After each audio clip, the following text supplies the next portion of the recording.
The House of Mystery presents Inside Writing, the radio show where authors discuss their writing process in all genres. You are back in the House of Mystery, and of course I'm Al Warren, and we got Mr. Martini. I'm here. Making the cocktails. Making the cocktails in the basement of the House of Mystery. Yeah. Well, you have never left there, have you? The basement? Yeah. No. You won't let me out. Well, that's for the protection of society. Well, that's true. That is true. It's not the best. Yeah. Be careful. We've got enough dangerous people out there. That's right. Anyway. It'll be Dangerous Dave from now on. Dangerous Dave. I know you're just couldn't wait to get out and see the Johnny Depp trial. You wanted to get out there and start screaming at all the people, and but couldn't let you out. No, that would have been you would end up in jail. I know. That's right. It's just terrible. You keep me safe. Keep you safe. Or you can't be dressing like Amber Heard. No. One is enough for this country. No fish costumes either. No. Aquaman, Oh, yeah. Boo. Okay. Well, let's get down to the even more dangerous character. So we've got a writer today. His book, I was going to say his latest book, and it is, but it's also his first, is called Bottle Lightning. And it's Mr. L.M. Weeks. Thanks for being on the show. Thanks for having me. Pleasure to be here. I always say, wait till the end before you say it was a pleasure. We're not. Most people get through it. They don't hang up on us too often. So what made you get into writing? I mean, you were, it looks like practicing law for a long time, right? 34 years. So what would make someone being fairly successful in the legal department all of a sudden go, well, I'm going to write a book? Well, there are probably a lot of writers like this. I think a lot of lawyers are, want to be actors or writers, or failed actors or writers. But in my case, I participated in some creative writing contests when actually I was in grammar school, so between, I think, 4th and 6th grade. And I won a couple of contests, and winning was wonderful because it got me out of school for a day when we were sent off to a writing course. And then I quote unquote produced a couple of plays based upon the novels Dracula and Dr. Jekyll and Mr. Hyde, and starred and directed them as well. And so I always wanted to do something creative, but my father was a lawyer, and I saw him do handle a murder trial where he defended on a pro bono basis somebody who was indigent, an older gentleman with a tracheotomy. And I was in junior high when I saw that, and that was better than Perry Mason or some TV lawyer show. And I thought, wow, that's really interesting, and I decided to become a lawyer. Well, there's quite a difference in the process of writing and the way you even think as a lawyer, I would think. The good thing is there's a big structure to it. There's a structure to practicing law and a lot of studying and research. And that can cross over to writing a book. But there's also, it's a different type of writing. Yeah, that's exactly right. I think the discipline can translate over and be helpful, and as you mentioned, the research skills can be helpful, even though you're writing something that's fiction. In my case, I had to do a fair amount of research on various topics, so that ability to do research is helpful. But it turned out to be, although I thought I was a pretty good writer, turned out to be far more difficult to write something that's fictional than the legal writing that I had engaged in for decades. And I can give you 3 examples. One is that when you write something for a client, for example, they want to know the summary or the conclusion right up front. So right at the top, you're going to tell them the conclusion that they need to go off and do or not do whatever they're looking to do. And in a novel, by contrast, you want to hide the ball or the conclusion all the way until the end. And then another example is that in a when you're engaging in legal writing, except for when you're being an advocate and writing a brief in a court case, for example. But if you're just conveying advice to a client, you want to convey it in a way that doesn't trigger their emotion. So it's just a nothing but the facts, ma'am, sort of dragnet style of writing. And the last thing you want to do is trigger the client emotionally, because you want them to act rationally. Whereas, as you know, in fiction, you want to be triggering the reader all the way along. Otherwise, they're going to stop turning the pages. And then finally, the other thing you don't want to do with a client is trigger their imagination. You don't want them guessing at your advice or guessing at the fact pattern that you're outlining in the memo.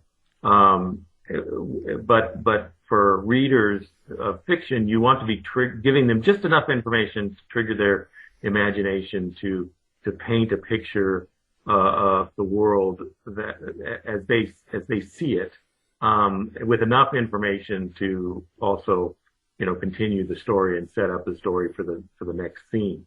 And that was very challenging for me because I felt like I needed to fill in all the white spaces when I was describing a room, for example, or location. And so that resulted in a lot of overwriting, which my editors, God bless them, helped me pare back quite a bit. Well, how did you go about learning the craft of fiction writing? Well, that's a good question. I gave myself a timeline for finishing a manuscript, and then I just sat down and started writing. And I read various books, including Stephen King on writing and some of Hemingway's missives on writing. And there's another famous book, and I'm probably going to get the title wrong, but it's something to the effect of the skills of the selling writer or something like that, which is a relatively old book, I think from the 1960s or 70s. And those were quite helpful. And then there's loads of good stuff on YouTube, although you have to separate the wheat from the chaff. And so I just sat down and did it based upon, my own studying, so to speak. And then a friend of mine who's a best-selling author introduced me to an editor, and I think that's really where the learning began. I thought that I was so happy when I finished the manuscript, and I felt like there was a huge amount of pain involved and struggle involved in getting the manuscript done. I had no idea that the real struggle started after I received comments from the editor. Yeah, they're always a problem. I always end up finishing them off. I end up, they never work again after No, actually, the editors in reality, if they really want to make a better book, and if you get one that you would connect with, it turns out really good. Somebody told me, actually, it was another author told me that, and I thought this was a great way to describe it, that the first draft is for the writer, and then the subsequent drafts, based upon editors' comments, are for the readers. And I really liked that. Yeah. I'd imagine now, because there's a lot of Japanese involved in this, and I see that, of course, you spent a lot of time in the Japanese culture, and the language and everything like that. So I'm guessing all the way through, you've probably put a lot of yourself into the book and even the characters. I think that's a fair statement. It's sort of inevitable, particularly with a first novel, to avoid. You can't avoid all of the autobiographical elements. at least if you're going to write about something you know, right? And one of the first rules I heard was write about what you know, and that's what I know. So I tried to pour that into it, but when it came to characters, I found that if I if I tried to base it on somebody I knew, it was too limiting, and it also it limited both what I could say about the character and also how they fit into the story. And so once I had that kernel, even if it was based on somebody or an interaction with somebody, it's based on whether it was based on somebody I knew or whether it was based on an interaction with somebody. Once I had that kernel, then I made up everything else around it, so to speak. Well, I see that you're a black belt in Aikido. Yeah. And, being a martial artist myself, I was wondering, did you use your martial art experience to write your action scenes or anything like that? It definitely helped. The caveat there is that was decades ago. I could probably barely fight my way out of a wet bag at this point. But I was pretty diligent at the time, going 5 days a week and that kind of thing. And I have a friend who still competes in judo in Japan, and I talked to him about it quite a bit. And I'm a fan of it. I'm a fan of the movies, for example. So yes, I was definitely able to use some of that. And also there's some motorcycle scenes, and I love motorcycle riding, so I was able to use my experience riding motorcycles in Japan to write those scenes. And there was actually more about motorcycles in the book. And the first chapter I wrote was about a motorcycle ride. That's not even in the book anymore, and that ended up on the cutting room floor. But one of my editors, I think in one of his first comments, was less motorcycle fetishness.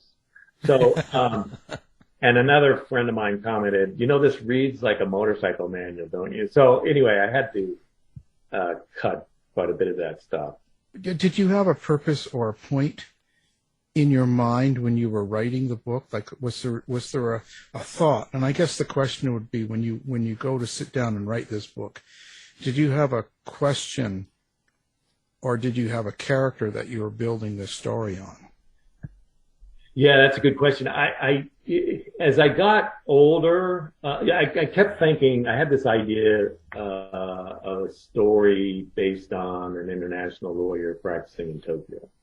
And I thought I could build something around that. And the older I got, the more I was really feeling compelled to write this. And then I hit a point where I thought, if I don't write it now, I'm never going to do it. So that's when I really focused on it in earnest. But I've had so much fun practicing law as an international lawyer in New York and in Tokyo. And don't get me wrong, there's a lot of drudgery in it, particularly at the junior level, and there's a lot of burnout. But at a certain point, I was able to really start enjoying the practice, and the cross-cultural aspects, the cross-border aspects, the cross-language aspects, I found very, very intriguing. And my son is biracial. His mother's Japanese. So, and I've seen him deal with that both in the U.S. and in Japan, where you're sort of betwixt and between. So he's sort of like a shapeshifter. He can be New Yorker 1 minute and then fly to Tokyo and be Japanese the next. But it's sort of like he's never quite one or the other. And I found that fascinating. And I just thought, if done right, it could be just a fun read for people. So I guess my goal was to create something that's a fun read for people. It's an interesting idea. What is it? Well, I guess at the end of the book, what is it you hope someone takes away from this story besides the entertainment, or was there something? Well, so it's interesting. You should ask that, because I didn't have like a moral, sort of a sub-theme involved, in mind at the time. It was more sort of, I had the books I was channeling or thinking about at the time when I wrote it there's obviously the James Bond series. There's Shibumi, which is a crazy book.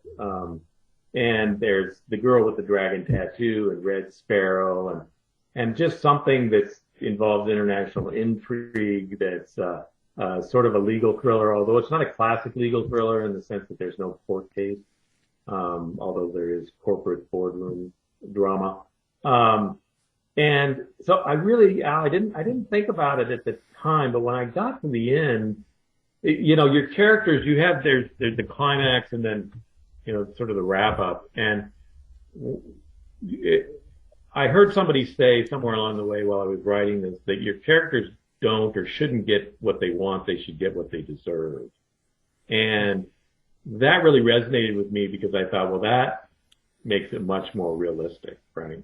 Obviously. So after I finished writing it, somebody else asked me a similar question. And when thinking about it, what I realized the answer is even somebody who is personally has some real flaws and personal issues can achieve great things. And that's sort of the sub theme, I think. But that doesn't mean you don't have to pay the piper, right? It's kind of like Moses not getting into the promised land because he doubted the word of God, right? So he was the only one who couldn't cross the River Jordan.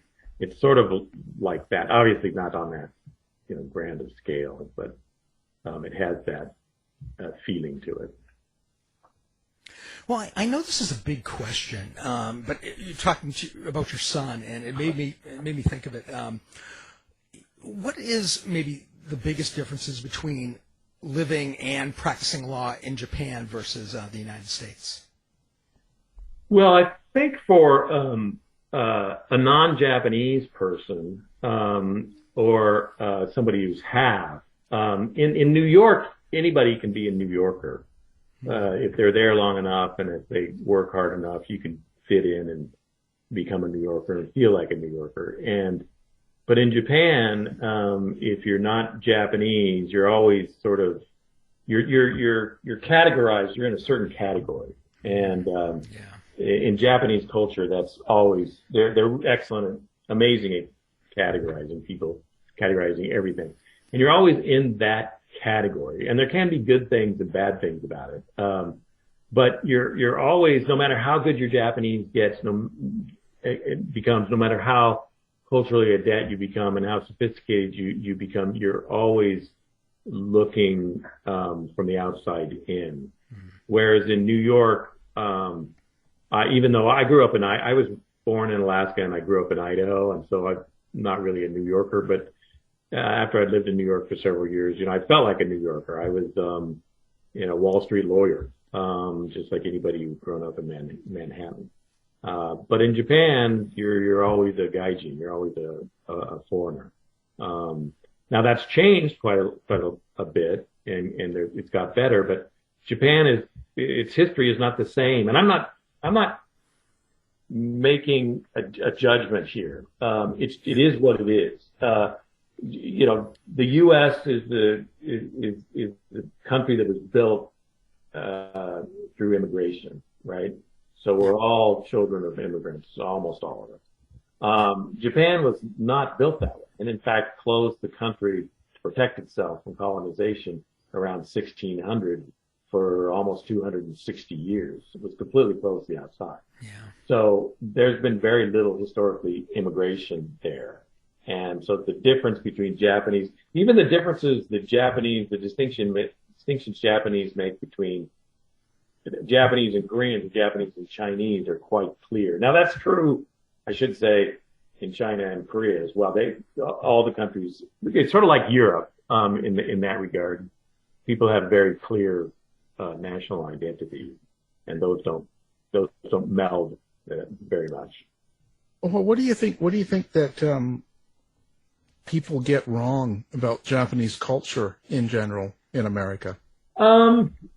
I don't know if they realize now the experiment that is going on. and so I guess there's two parts to this answer. One is that China, as you know, went through a cultural revolution, and China, if you look at it, there's a long history of that. So there's this history of 200 the empire will last about 200 years and then it will collapse, and then a new one will rise, and the subsequent empires always sort of try to change or rewrite the history of the previous empires. And for example, the Mongolians really ran China at one point in time, and that's sort of a sore point for China. They in fact tried to erase that part of their history. But the Japanese were never really colonized by anyone. And actually the Mongolians tried, I think, in the 12th century, and that's where you get the story of the kamikaze destroying all of their ships and preventing them from conquering Japan. And so really up until World War II, Japan had never been conquered.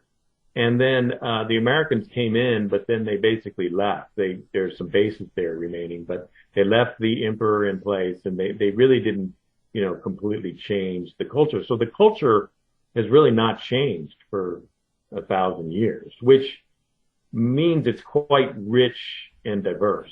And it used to be it was basically a bunch of little fiefdoms until it was united around 1600. And each of those areas, which are now separate prefectures like our states, have their own subcultures, which are very old, and their own food, and sometimes their own language, their dialects that people from Tokyo or other prefectures can't understand. So the language, the culture is quite deep and quite diverse, and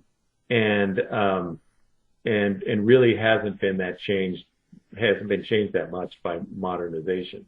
Although it is a very modern country that's very pleasant to work in, or live in, both live and work, particularly if you speak the language. But the other interesting thing about it is you have a declining and aging population, which a lot of countries do now. In the U.S., we're not experiencing this quite yet, although we seem to be getting close. And so there's this grand experiment going on there right now about, well, actually, how is that going to work out when we go from 125 million people now to, I forget exactly when, but let's say 2050, and we have 70 million people. What's going to happen to the economy? I can't tell you, and I don't know the answer to that, but I do know, people are, the country's trying to grapple with that. But I can tell you that environmentally, great things are happening because you have less stress on the environment. So the water and air are becoming much cleaner.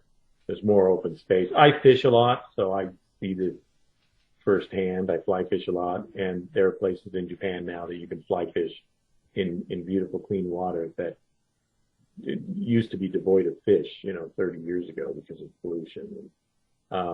So it's this grand experiment going on about how do you be sustainable and yet support the aged, for example.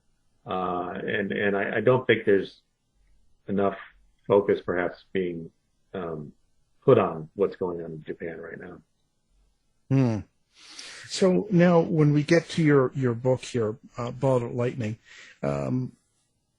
your main character, Tom or Tornait Sagara, where did that character come from? How do you develop a character like that? So, as you alluded earlier, it started out as an international lawyer, sort of based on me, and which I didn't think that was particularly interesting in and of itself. So I thought of making him biracial would be interesting. And then I had to develop a whole backstory of where his family comes from. So I invented his mother as being this lawyer from Alaska who married a Japanese fisherman who had to leave the family because he was the third son and wouldn't take over the family business and went to Alaska to make his fortune.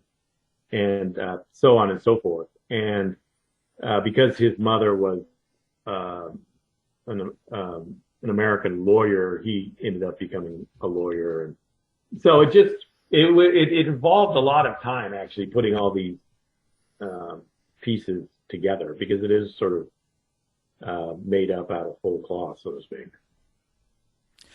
Well, I'm wondering how you, I guess, experience your characters. Are you the type of writer that can hear the dialogue in your head, hear your characters, or is it mostly a visual experience to you? It starts out visual. That's a very interesting question. It starts out visual, and it starts out sort of one-dimensional in the sense that I just have an idea for this character, and then I start playing around with that character. I write biographies for them, which I found quite helpful, because then you sleep on it. You know, your subconscious is working, and you end up with something that's more rich than you thought it was going to be. But I noticed that over time they stopped being stick people or stick men on a page and started taking on. They became a lot, and they sort of had minds of their own. And so I was trying to pigeonhole them into doing certain things, and then I would realize, well, they're not really going to do that, given their personality. And that made things more interesting, but also more difficult at the same time. So it's kind of like you have a cutout, placard of somebody sitting in your room that you're looking at, and all of a sudden that placard takes on 3 dimensions and starts walking around the house and talking to you. Like, holy cow. Now I have to deal with. It's kind of like when your child first starts talking back to you, and you're like, now I have to deal with a real human being, right? and that was, I sort of felt like Frankenstein, because now I've got, people talking to me in my head. Did they rebel against the plot? They did, in the sense that the ending that I first had in mind didn't work. So the ending doesn't work, but I don't know then how to end it. Right. And so they won't lead me to the ending. They're just telling me what's not. They're just saying, I'm not going there. And then which is also like a little kid, right? And then you have to figure out, well, where should they be going? And that's when I knew. I started getting excited by that, but it also made it more difficult. Yeah, it's frustrating. Exactly. So it sounds like you're hearing voices. Yeah, yeah, exactly. And that was particularly at night. Yeah.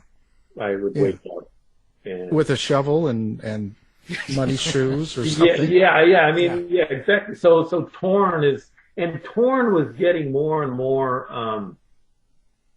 He was going to dark places, and he was a straight-laced, tech guy. He was basically a technology nerd. We had the science background, and also he graduated from law school, passed the bar, and is now a partner at a global law firm. And so he's pretty much, particularly in his professional life, his personal life is a separate issue, but in his professional life, he does things by the book. And he started, considering doing things that he never would have thought about just a few weeks earlier. Yeah. And so do you act out these things? Do you to make sure that they're written correctly? Well, that's a really good question. So the motorcycle scenes, I drove the expressways over and over again to get them right, which was good, but it also resulted in overwriting at first and too much, just not letting the reader use their imagination at all, and so I had to cut that back. And then the scenes in the Russian Far East, I I've been there several times, so I have a pretty good feel for the place. And that was a gold mine for ideas. And I've dealt with Russian lawyers, and that was also a gold mine. In fact, I was very good friends with the head of our Moscow office, which existed until several years ago. But so yeah, some of this stuff I actually did live. I guess with today's climate and everything, the way you've got like some of the topics in the book, like climate change, and you're dealing with Russia and stuff like that. Are you at all concerned with being a little bit, I don't know, controversial a little bit, or being a little bit in an area that people will either like or dislike automatically because of the subject? No, and I sort of crossed that Rubicon early on when I started reading about. I started writing this in 2017, and at the time I knew nothing about because I was living in Japan, practicing full time, and I knew nothing about quote unquote woke culture. This may get me in trouble, but I started reading about it in the publishing industry and the issues that had shown up in the publishing industry. And so I started thinking, well, should I really be writing about this or that? And I figured that I just need to write what I want to write about and let the chips fall where they may, in part because you can't please everybody, right? And it's very subjective. I mean, legal writing, people can point out factual mistakes, or that your analysis on when you apply the law to the facts is wrong, and you can discuss that. But in fiction, I think there's a lot more subjectivity. So that was one reason I decided not to worry about that so much. And then the other was, I knew it was going to take quite a while, and things come in and out of fashion. So when I was writing this, I had no idea that what's going on with Russia and Ukraine was going to be going on. And I have friends in the Russian Far East, for example, and Russian friends who live in the U.S. and in Europe. And so I knew nothing about that. And climate change, in our firm, we have a very large energy group, and they do both conventional, which means gas and oil, conventional energy work, and renewable energy work, mostly wind and solar. And so when I was thinking about what technology to use to focus on, I thought energy would be a very interesting area. And I really didn't think about stepping on anybody's toes, or I just wanted to write something that, seemed fun and cool and exciting. So really, you're a Russian spy. Yeah. It's funny you should say that, because I went to Russia, the Russian Far East, 6 times, and I was there fishing the whole time, each time. And it seemed like each time I went, my time standing in line at immigration in front of the immigration officer got longer and longer. And the last time I went, the woman behind the glass picked up the phone and was talking on the phone for a while before they let me in. So I don't know what they were talking about, but I mean, the Russians are probably thinking, why is this guy showing up here in the middle of nowhere, right? Yeah. It's American. And I was with some other Americans and some Japanese people too, and they're probably wondering, really, you came all this way to go fishing? Yeah, sure you did. And one of the places, Komsomolsk it's called, is where the Russians, they build a lot of military hardware, including submarines there. And we were flying on our way to the river in this helicopter through Komsomolsk. So I can see where they might have been, a little bit concerned about spying there. Have you ever been to Russia? It's a fascinating. No. It was something that I wanted to do, years ago, but I never did get a chance to. And now, no, not now. Well, and the thing about the Russian Far East is it's an area roughly the size of Alaska, Western Canada, and the U.S. Pacific Northwest down to California, roughly speaking. And Siberia is actually to the west of the Russian Far East, more in the middle. But there's only about 6 million people there. And so it really is the wilderness. It's one of almost the whole place is just devoid of any human activity. There are a few little towns there and a couple of, there's 3 cities, I would say, depending on how you define the city. So you end up flying and you end up staying in these places that are just so incredibly remote. It's kind of remarkable in this day and age that those kinds of places still exist. Well, you're lucky you made it out. No. Yeah, very fortunate. Very fortunate to make it in and out. Yeah. Yeah. Well, if I would have known the time and I knew you then, I would have called and warned them. I would have said, he's an agent, just so you know. Just don't believe that fishing story, please. I could have come up with a better story. Well, so when you look back at this, so you finished it now, the book is complete and done. Is there anything that you would have changed looking back on it now? And the other thing would be, how has it changed you? Like, how did you change as a writer or a person going through this? Would I do anything differently? Probably. The only thing I might do differently is I indie published it. I set up my own publishing company and published it through that, which basically means forming a limited liability company and publishing. And I think if I had it to do all over again, and the reason I did that is I met people who were successful writers who were self-publishing, and they encouraged me to do it. I hadn't even considered that, and I was in the middle of querying agents when I met these people, and they were very encouraging and said, do you really want to wait that long? And they had a point, because I started this in 2017 and it launches tomorrow on Amazon. And if I might still be looking for an agent, and even if I found an agent this year, it'd probably be another 2 years, 18 months to 2 years before publication, right? So they had a good point there, but the only thing I might change is I wouldn't have queried as much, but I'm sort of hedging on that answer too, because the querying process was actually very educational as well. And I learned a lot from that, although it was sort of like, not sort of, it was very much analogous to looking for my first job, right? You're just sending out query after query, and you have to get used to rejection, and so that was an interesting process. But I think in answer to your second question, the way it's changed me is it's really addictive. So there's all this, you're bipolar, right? You're manic depressive.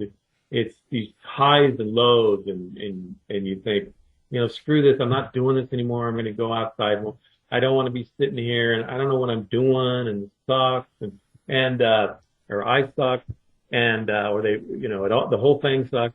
And then, you have a breakthrough the next day and you're euphoric, and it's just this up and down, part of it that can be wonderful and also, very traumatic, at least to me. And so I thought, well, okay, I'm going to get this thing across the finish line, and then I don't know, if I'm going to do anymore. And, now all I think about is writing. Well, I think about fishing too, but, and so it's addictive. It's really addictive. Oh yeah. And that emotional, swing will continue for the rest of your life. Just don't think that's going away. Yeah.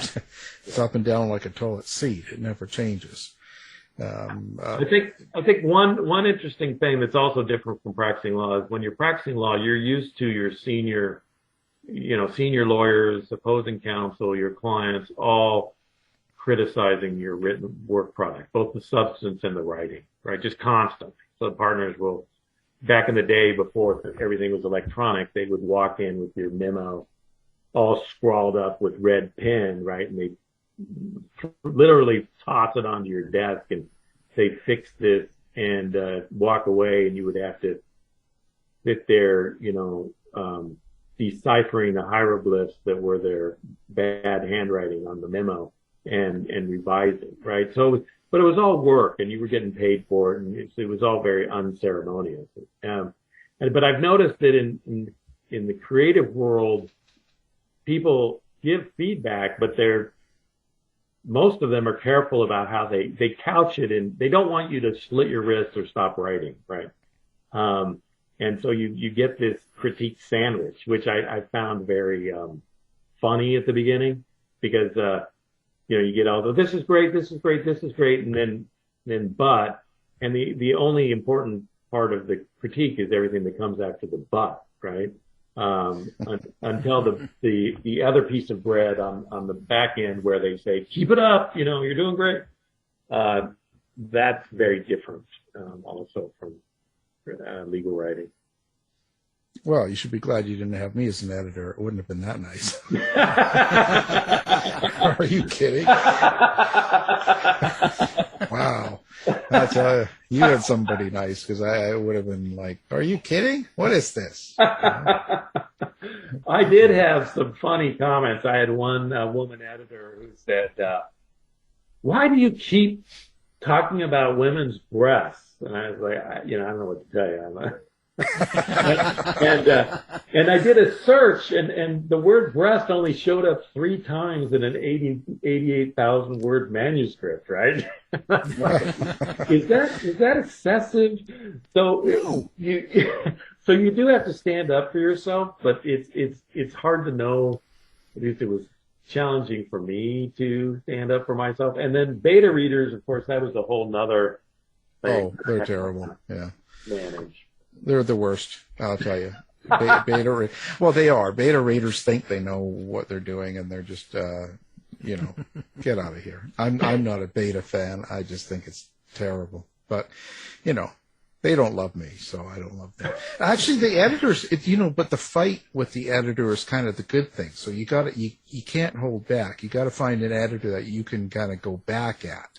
Yeah. Not angrily, but just kind of go, well, no, this is whatever. This is what you should have been able to say that to her 3 times in 88,000. What are you talking about? Yeah. Then you kind of go back and forth. And if you find that person that you can do that with, you got it made. Because I found one over the years from one of the publishers I worked with, and I used her for everything, because we can do this back and forth and nobody gets angry. It's just about, at the end of the day, it comes out better. Yeah. In my opinion. Maybe not. Maybe that's. I heard a story about Mel Brooks and Gene Wilder, and I think it was, they were talking about Blazing Saddles. Anyway, one of the movies that they collaborated on, and Gene Wilder was writing part, if not all, of the screenplay, and Mel Brooks was reviewing it, and he commented on something and said, I don't know about this scene. Maybe it was Young Frankenstein, and it was the musical scene where the monster is dancing on stage and singing, putting on the Ritz. Yeah. I think that may have been it, which of course is a brilliant scene. And Mel Brooks says, I don't know about this. And then Gene Wilder very passionately defended it and said, well, for this and this reason, it's going to work. It's great. And Mel Brooks said, well, if you feel that way about it, then it's got to go in. And I thought that's an example of great collaboration. Yeah, I think so. Because it's the passion, that means there's something there. And whether it's one-sided or the other, it's just, I think it's a great thing. And it's Frankenstein. Yeah. That's right. Yeah, sorry. My apologies. Yeah, we got to get that right. Because someone will be sending me an email saying, well, you didn't even get it right, man.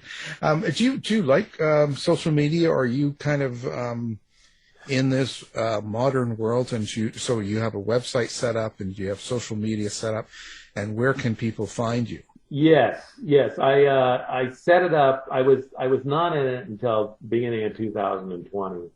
But everybody said I needed to be as an author, so I relented. I'm on Instagram as lmarkweeks. I have a website, lmweeks.com. I'm on Facebook, both as LMweeks and lmarkweeks. So I have an author page on Facebook, and I'm even on TikTok. And I have a very small following on TikTok. I'm on Twitter. I don't know how you guys feel, but Twitter just seems like the silliest thing in the world to me, but I am on it.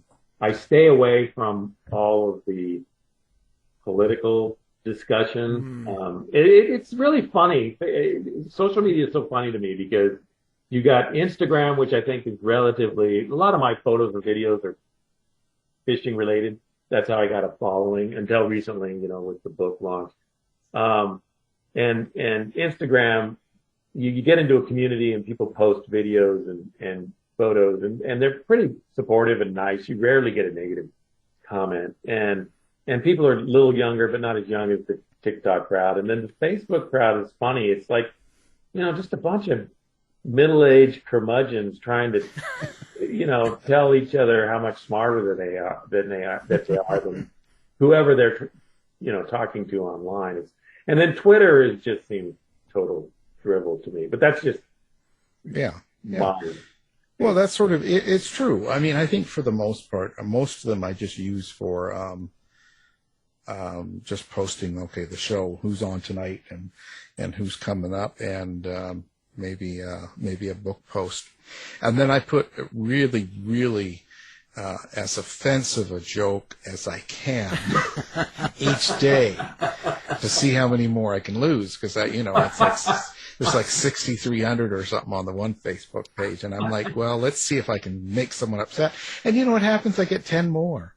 And then you always lose a couple, but it's all in good fun. I just want people, you got to come on and laugh at this sort of stuff. I'm not big on that. That's why we don't even talk about it on air. We don't get into politics or. Well, I think it was Michael Jordan was asked years ago about, well, what do you think about the Republicans or whatever it was, right?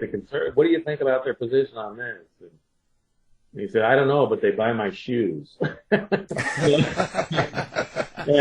I thought that was it was a brilliant response. And that's sort of my view. Yeah. Perfect. Well, yes, it's the thing is, I look at it both with radio and with the books and stuff. People you can find politics right now 24/7 on so many channels and networks and stations and shows. So let's just be one that is not, because I'm kind of tired of it now that I'm turning 60. I'm sort of over it. I'm checking out. Well, let me just say about turning 60. Come on in. The water's warm. I just turned 60 last year, and it's much better than I thought it would be. Well, yeah, I think it'll be fine. It's not like I have much of a choice, really. Yeah, right, exactly. Exactly. Maybe I identify as a 40-year-old. There you go. So maybe I can pull that and see if I get away with it. There you go. Why not? I don't think so. Yeah. Well, yeah, I'll try. Well, it's certainly been interesting. And of course, we'll have everything up on our site. People can find you one click, and then they can, come after you. And something you did wrong. There has to be something you said. I'm sure. But how? So speaking of wrong, how was the last couple of years? But with the COVID and all that stuff, did it? And I asked that not so much that about COVID, but with the way it was, did it sort of affect your writing? If anything, it enforced more discipline. So I was really actually quite fortunate when COVID started. I was in Japan and I was scheduled to come down to the Keys for 3 months to fish during tarpon season from the beginning of April. And a friend of mine in mid-March said, "You better get here now because they're going to close it." So I got to the Keys, and sure enough, 2 days later, they closed the overseas highway, and no one could get into the Keys from the mainland. And so it was sort of like living in the largest gated community in the world. and all the boat ramps, the public boat ramps were closed, including in Miami. So nobody could get down to the Keys with their boat either. So I've never seen so few boats on the water. I mean, it was just wonderful. It was like it was, I'm sure, 50, 60 years ago. So I was very fortunate. But then I had to go back to Japan. I also went to New York and Idaho as well. But every time I went to Japan, I had to quarantine for 14 days. And they were not draconian about it in the sense that as long as you weren't coming from Florida, where if you were coming directly from Florida and sometimes from New York, they made you quarantine in a hotel for 3 days. But most of the time you could stay in your own home and quarantine, and then they would call you daily on your phone and track your phone. But I'm stuck at home, right? So what else am I going to do? So I wrote. So that was actually, sort of enforced some discipline, and at least for me, discipline's important. Yeah. No, I see that. But the stress of it, the stress of what was going on, do you think that affects you, right? Because I've talked to a lot of writers, and some people say, when it was going on, I was stressed and watching the news and everything's crazy and I couldn't write. And others were saying, oh, no, it was great. I just jumped right into it and had a great time. Yeah, I was really stressed at the beginning, particularly before I flew to the Keys, because who knew what was going to happen, right? And that week before I flew, the numbers in the U.S. were skyrocketing, and they were skyrocketing in New York and skyrocketing in Miami. I didn't, know what to expect and be, and we all were being told that we have to wash our plastic bags from the store. It was, and wear plastic gloves and double your mask. And I was wearing an N95 mask with another mask over it while I was on the plane. And that was all very stressful. And then I got to the Keys and I was outside every day, so I was blessed compared to most people in the world, I think. But then when I go back to Japan, you're enclosed, and you really can't go out. So, but I knew it was 14 days, and I just looked at it as an opportunity to write. And to be honest, I stopped watching the news about COVID because I learned early on there's nothing I can do about this. So yeah, I'm going to stop watching the news. Yeah, it gets a bit redundant too all the time. It's all everyone's saying the same thing, so you kind of get tired of it. And there's that tracker with cases and deaths, and I thought, how is this helping me? Right? Yeah. I know it's bad, and I already know that. How are these numbers watching? It's all fake. Forget it. It didn't happen. so just take that road and you're fine. Just go on out and about your day, and it's just all good. There you go. See? Yeah. Well, great conversation. Well, everyone, you got to go out and buy this man's book. It's called Bottled Lightning, and he needs you to buy his book because he's did this without an agent. Okay, so he needs the help. Well, we appreciate being on the show, Mr. Al M. Weeks. Thank you. Al, David, thank you very much. I really appreciate the opportunity to appear on your show. Thank you. Tired of wasting time trying to decide what to watch on your streaming service? Go to our website and look for the Martino movie reviews. You've been listening to the House of Mystery radio show. To find out more about our guests, hosts, or shows, go to www.houseofmystery.com. Show's over for now. Was it as good for you as it was for me? Well, good night. This has been a production of Something Weird Media. I'll be back. You've been listening to the House of Mystery radio show. To find out more about our guests, hosts, or shows, go to www.houseofmystery.com. Show's over for now. Was it as good for you as it was for me? Well, good night. This has been a production of Something Weird Media. I'll be back.